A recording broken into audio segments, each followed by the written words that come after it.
Dear friends, hello everyone. Welcome to our channel. And in this video, I will tell you and also show you how you can find out if someone may have unblocked you in iMessage. Don't forget, friends, please subscribe to the channel.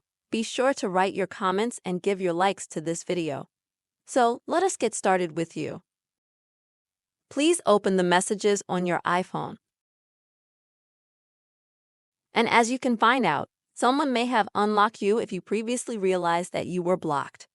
And the very first thing is that the person to you started replying to your messages after some time.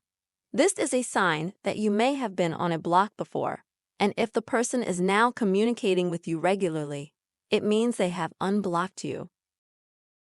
Also, friends, if you sent the person messages and you got them in green color, that is, they were regular messages, not iMessage, and now they are blue in color.